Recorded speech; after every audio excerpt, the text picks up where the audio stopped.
কাপড়টাকে আমি দুভাঁজ করে নিলাম।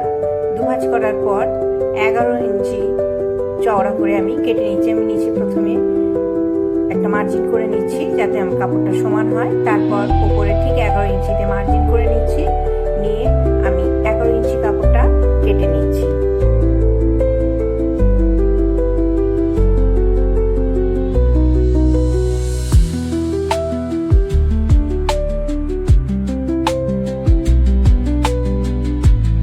আমি কাপড়টা দেখুন ফোল্ড করে নিলাম, আর 2 ইঞ্চি রাখলাম চওড়া, আর এখানে 5 ইঞ্চি রাখলাম। রেখে আমি একটা শেপ ফেলে নিলাম। এটা আমি প্যান্ট কেটে নিচ্ছি। দেখুন আমি কিছুটা বাদ দিয়েছি, আমি একটু লুজ প্যান্ট কেটে নিচ্ছি, তো আমাদের গার্ডার হবে।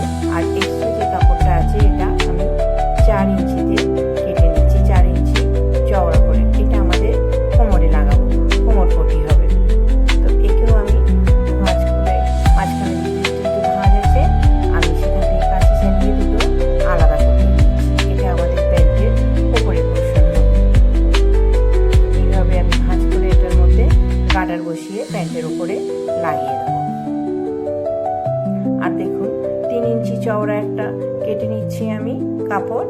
3 ইঞ্চি চওড়া কাপড়টা আমি প্যান্টের নিচের অংশে কুচি লাগিয়ে দেবো। তো এইভাবে আমি প্যান্টটাকে রেডি করছি, আপনারাও করতে পারেন। এই প্যান্টটা আমার 1 বছরের বাচ্চার জন্য।